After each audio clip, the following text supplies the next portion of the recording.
જૂનાગઢના બાયપાસ ખામધ્રોડ ચોકડી પાસે આવેલા જિલ્લા ભાજપ કાર્યાલયના દબાણ મુદ્દે રાજકારણ ગરમાયું છે। હાઈવે પહોળા કરવાની કામગીરી દરમિયાન કાર્યાલયની 6 મીટરની દિવાલ સહિતના દબાણો દૂર કરાયા હોવાનો અહેવાલ વચ્ચે વિપક્ષે તંત્ર અને સત્તાધારી પક્ષ સામે આકરા સવાલો ઉઠાવ્યા છે। વિપક્ષે આક્ષેપ કર્યો છે કે સામાન્ય નાગરિકો પાસેથી દબાણવાળી જગ્યાના ભાડા અને વિવિધ સ્ટોલ માટે વસૂલાત કરવામાં આવે છે, તો વર્ષોથી સરકારી જગ્યાના ઉપયોગ બદલ ભાજપ કાર્યાલય પાસેથી પણ ભાડું વસૂલવું જોઈએ।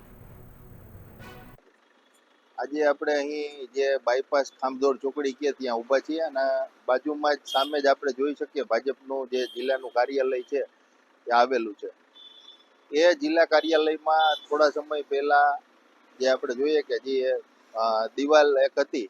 એ ફરી કમ્પાઉન્ડ બનાવવામાં આવી રહ્યું છે, કારણ કે ગેરકાયદેસર રીતે હાઈવે ટચ આ જે છે એ ગેરકાયદેસર કમ્પાઉન્ડ વાળેલો હતો। ત્યારે આપણે જોઈએ કે ખુદ જે ભાજપનું જ કાર્યાલય જો આ રીતના ગેરકાયદેસર ભાજપના જ જે લોકો છે અને ભાજપની જ સરકાર છે, તો કઈ રીતના જે સરકારી જમીન છે જે માર્જિન છોડવાના હોય છે છોડ્યા વગર કાર્યાલય બનાવી લીધું હતું।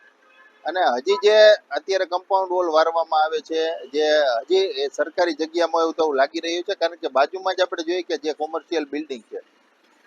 એને સામે જોઈએ તો હજી આમાં 10 થી 15 મીટર જેટલું અમને એવું લાગે છે સરકારી નીતિ નિયમ વિરુદ્ધ હજી પણ કાર્યાલયની મંજૂરી હશે અને હજી મોટા પાયે આમાંથી કાર્યાલય છે એમાં મોટા ભાગની જગ્યા હજી નીકળતી હોય તેવું લાગે છે। તો ખરેખર જે તે અધિકારી છે જે કોઈ આમાં જેને મંજૂરી આપી છે અને હાલ આ જે ચણતર થઈ રહ્યું છે, તો શું એ માપીને અત્યારે આ લોકો કમ્પાઉન્ડ કરે છે? હજી આમાં ઘણું બધું ગેરકાયદેસર હોય તેવું લાગી રહ્યું છે, કારણ કે આગળ આપણે જોઈએ તો ત્યાંથી 20 થી 25 મીટર જેટલી હાઈવેથી 20 થી 25 મીટર જેટલી તમામે જગ્યા મૂકેલી છે, તો ભાજપ કાર્યાલયમાં શા માટે એટલી